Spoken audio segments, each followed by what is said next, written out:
AOW 16, Thaw 5.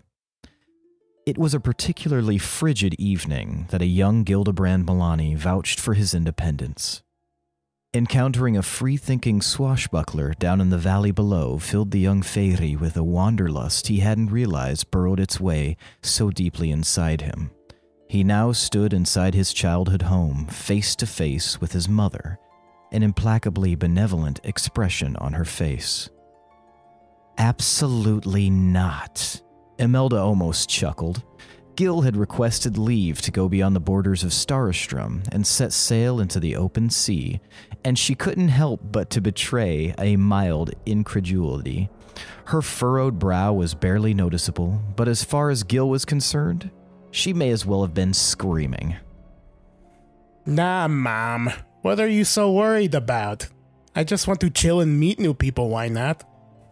During his extensive pitch on the merits of maritime adventuredom, Imelda Brody had been lazily stirring the contents of her favorite teacup, the one with the dancing terriers along its side. She finally seemed to become aware of this, and she gently tapped her spoon along the brim and set the drink aside. She looked down at him from where she perched. Well, what does your father think? Surely you brought this up to him. It's not as if you live here any longer. Gil fiddled sheepishly with the curl of his goatee. He seemed bummed. He kept bringing up how upset the Gia would be if I left. Gisela. Few people knew the eldest sibling of Orvo Molani quite like her. No one else knew that Gil and his half-sister had already spoken endlessly about leaving the confines of their daily lot, and she had always been supportive. Nobody gave her enough credit, but Gil trusted she could take care of herself. A damn sight better than he could, that's for sure. Imelda scoffed at the mention of her name and smirked. Indeed, she is still very young, from what I understand. Do you really trust your brothers to take care of things at home? Let alone your father. Why do you even care, Mom? Gil was just as surprised as anyone he'd snapped back at his mother. He stared down at his hooves as they scraped uncomfortably on the kitchen's old limestone tile for what seemed like an eternity. He could feel Imelda's burning gaze piercing through him beneath that thinly veiled artifice that was her sun hat. All air seemed to have left the room, and inky shadows began to crawl up the walls from all sides. This was not good. He had seen this display only once before, when he was very young, back when the ants still lived together under the same roof. Gil's mother casually reached within the folds of her gown, resting a long leaf on a smoking stick from some hidden compartment, then produced a stagnant flame from her slender blue fingertips.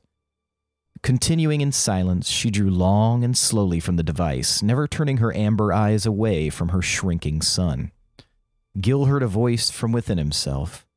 It was his buddy Rolf chastising him once again, saying things like, "You're no good at this," or "I don't think you're quite cut out for being a Merc Lord," or "Please stop bothering me, your voice is annoying." These were common statements when they'd both been on the clock. He pictured the big lug leaning against his gargantuan stone maul, the one that Gil could scarcely lift, and just frowning at him with disapproval. Yet, even now, Gil could hear him saying, "You've come this far, don't be a chicken shit." Seeming to always know where her son's mind would wander, Imelda chimed in. "And what of your work responsibilities? You have a very important job, sweetheart. Why, so few are chosen for such a monumental—" Ma! Gil swallowed the gigantic toad in his throat and met the woman's gaze. It's just not for me. I want something more than this. You have no idea what I had to do for Pitt to get that blasted posting, she bristled. The walls of the kitchen suddenly seemed to slowly pulsate around them. But Gil would not back down this time. He was no chicken shit. He stepped closer to his mother from across their big kitchen table and placed his hands gently on their checkered tablecloth. What do you want me to do, Ma? Beg? I'm a grown man. I should be able to make my own choices, right? No, I can't allow it. She broke her gaze, glancing out the big window she smoked by and shaking her head. You're simply too important. I need you near. For what? The shadows coalescing around Gil retreated as he shouted within the confines of the room. Imelda stood ponderously out of her chair, looming several feet above her son. She seemed to grow taller by the second. It is none of your concern. Your existence demands care, Gildebrand, and you are young and careless. You unceremoniously accept the creature comforts afforded you, yet cling to some vainglorious notion that you're somehow beyond fate itself. Imelda slowly glided across the tile to her son, who found himself backing up despite his attempt at defiance. You exist because of me, she continued as 100 voices accompanied her in unison. Everything good and unique about you is because of me. Yes, it is true that you are meant for greater things, because I will it so, but you are not ready, Gildebrand. Agree to disagree. Gil winked at his mother, yet she would not be waylaid by charm, so he cleared his throat. Look, I don't want to go away forever. I can always come back if you, need me or whatever. And what will you do then? Each word snapped like a frozen branch under heavy snow. Gallivant around like some common rabble? You share the blood of ancients, you small fool. You are better than them all. Ouch, Mom. You really know how to make a guy feel loved. Gil was growing tired of this.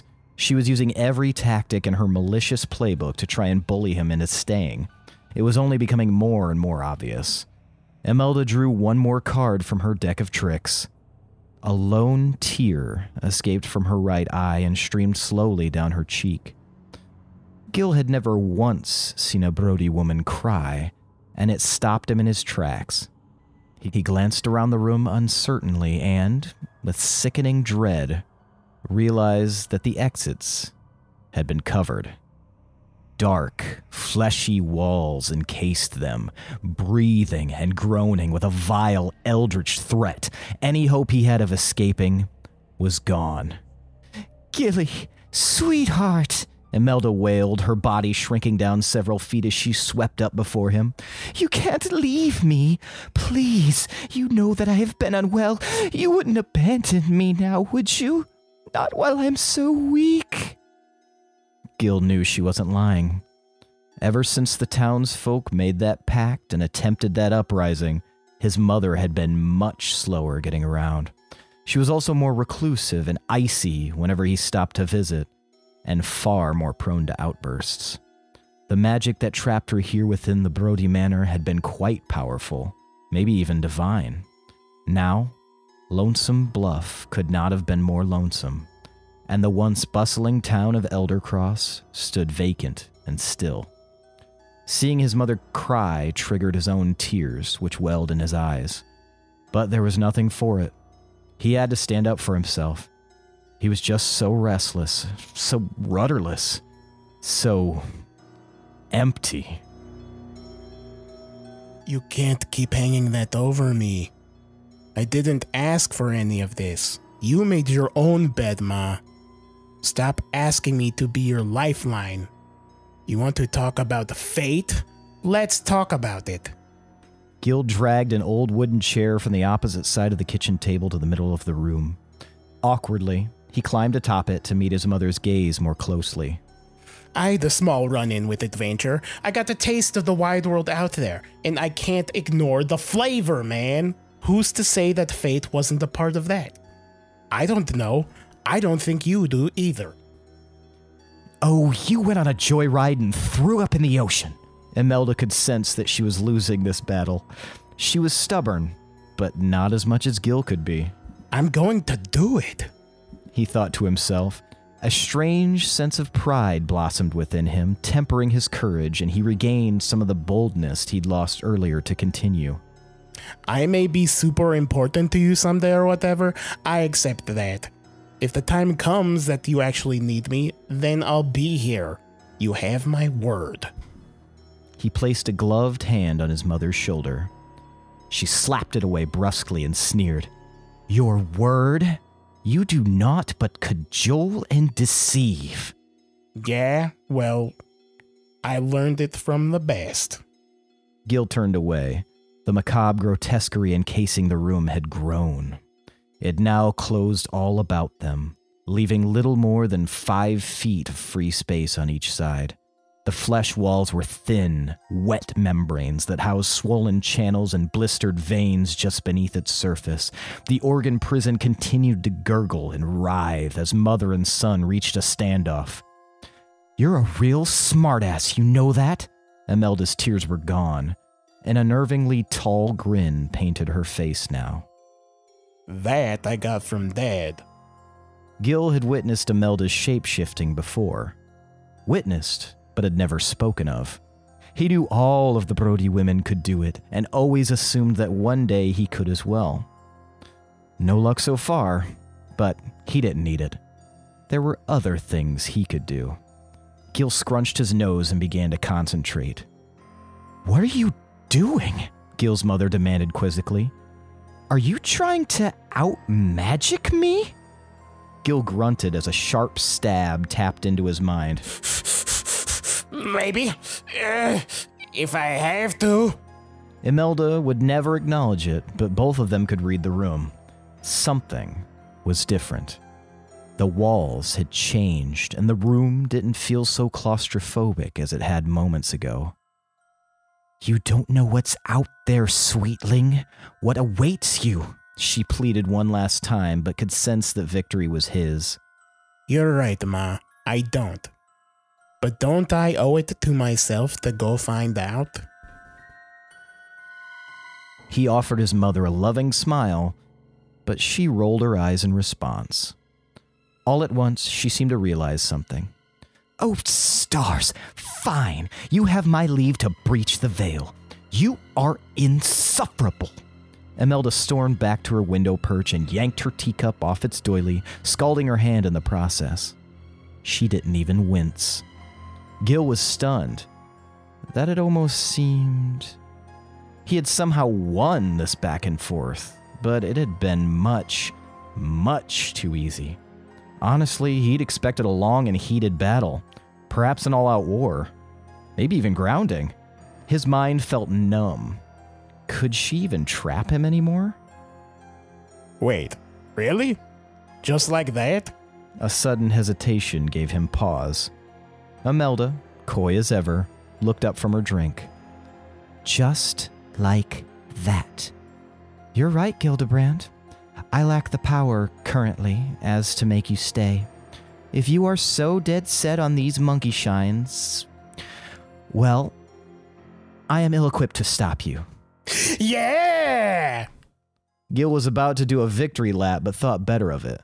Something about the innocence of his mother's voice was concerning. Know this. Her voice had fallen to a hush, and he was forced to lean closer to fully hear her. You deign to defy forces you do not understand, child. Forces you may never understand. The nearer you are to home, the stronger you shall be. I sense that you are going to find yourself worlds away. You haven't the slightest idea of the dangers ahead, you sweet little fool. She leaned forward and placed a gentle hand on his right cheek. That's why I'm coming with you. Wait, what? Gil started, but he was interrupted as he found himself wrenched upward, hoisted into the cramped air of the kitchen. From this high up, he could see the places on the ceiling that were weather-worn and where the paint had started flaking away. Also, the remains of the dry encrusted orange splatter from the time he'd drunkenly stumbled over his own scabbard while hurriedly carrying a hot bowl of soup. Fleshy arms appeared all around him, emerging from the meat wall to restrain him, rotating his body downward and affixing him in place. Gil suddenly found himself inches from his mother's unflinching, upturned gaze. But now she wore a different face. Her usual lovely, inviting visage was a wretched, twisted horror that leered at him behind a hooked nose and crooked teeth. Do you really think I'd let you leave without consequence? Her voice was a raw, alien cackle. You're mine, Gildebrand. I must needs protect my investment. Where you go, there go I. Where you lose heart, mine will fill the void with drums of war. Where you are always blind, I will be the one to see. When you sleep, when you hurt, when you find joy, you will find my shroud. A cowl around you, guiding you, protecting you, watching you. Every skulking shadow, every suspect gaze, every passing reflection. Know that it is me, your darling, doting mother. And just like that, she winced sharply and turned out of sight. Though Gil couldn't see her, he could hear as a low chortling rose from her chest and set his teeth on edge. Was she laughing?